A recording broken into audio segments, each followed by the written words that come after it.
So hi everyone, I'm Sandeep Pillai. So this is my project demonstration for the Emoji Embellisher app that I worked during Google Summer of Code 2024. So firstly, huge thanks to Shubham and Singli. They have been incredible mentors and they have guided me a lot in the technical aspects as well as shaping my project in the right path.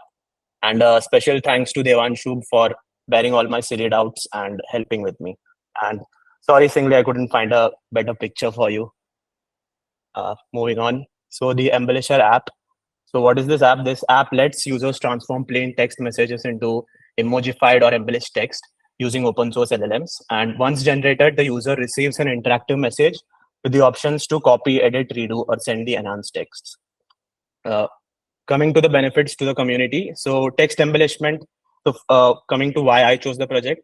So I have been using a lot of these LLMs while, let's say, while sending a mail or drafting anything documentation types. So embellishment is something that I keep using. So this was something that attracted to me towards this project. So what is the benefits to the community? So text embellishment basically enhances communication by adding creativity, fostering engagement, conveying emotions, and making content more memorable. So it enables writers to inform, entertain, and connect with their audience, enhancing the impact of communication across various business use cases. So in my application, I have added about 4 business use cases, and it could be added more, which could be added as issues for future contributors. So some of the use cases I have mentioned is simple text communication. One could be event promotion. The other could be customer support. Moving on. So let's move on to the demo. Yeah. So this is the application. So I have 3/commands. If I put embellish help, the first command is to just put whatever the user wants to embellish. And the second command, so I have given the option of variety of models they can choose from. So we have 3 in-house LLM models. One is the Llama 70B, Llama 8B, Mistral, I think Mistral 7B, and also the users can put their own models if they want. And the embellish help just provides what it gave right now. So coming to the actual use. So if I go to my settings,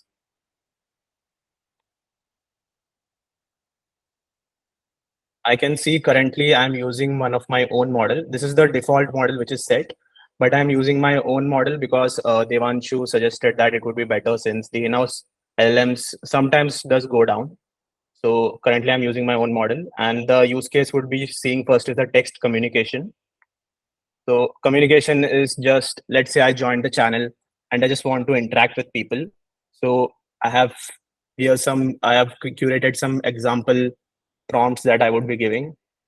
So let's say I put embellish and I'm Akshit and I'm from Noida and I'm just communicating with the channel. So yeah, it just gives an emojified version and helps me convey my emotions much better.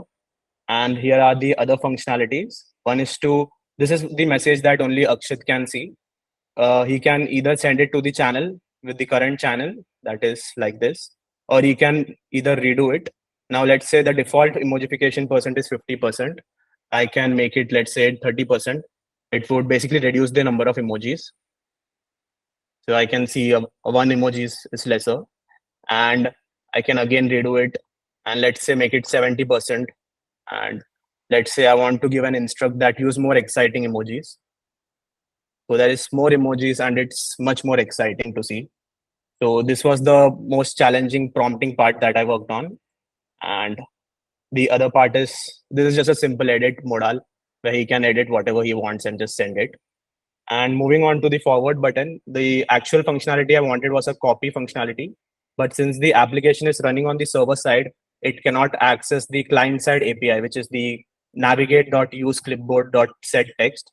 So it cannot access the copy API, which is a client side API. So the workaround that we came across by suggesting with Shubham and Singh was to forward the message. Now here also the problem is that I cannot access the all the channels that I am present in. So I have to basically manually enter the channel for which I have to send the message. So let's say test, I want to forward the message to test new.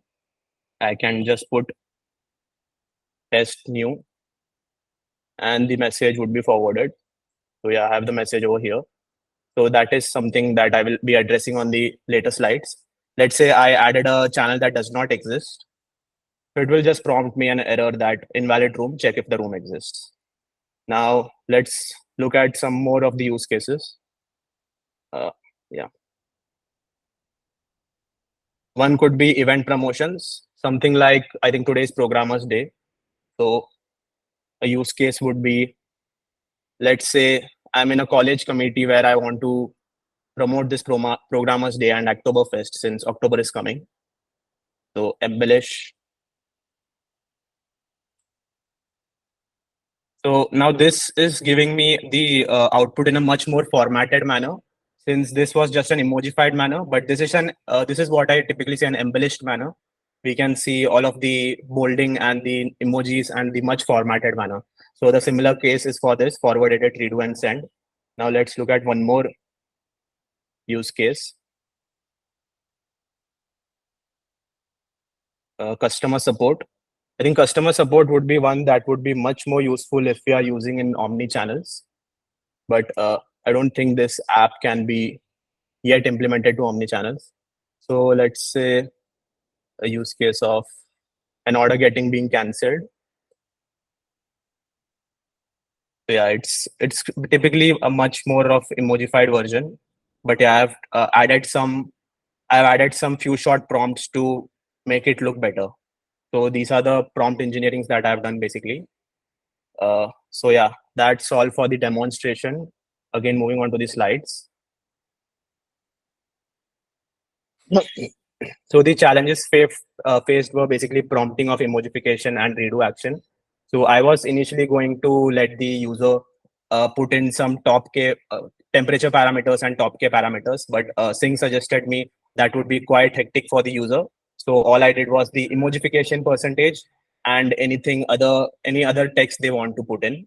So that was the most challenging part. So coming up with prompts for the emojification and even the redo action, I had to put a less than and greater than all of those calculations aside for the 30%, 70%, even matching it to a sentiment. Like 30% would be saying use certain emojis, 70% would be saying use more emojis, something like that.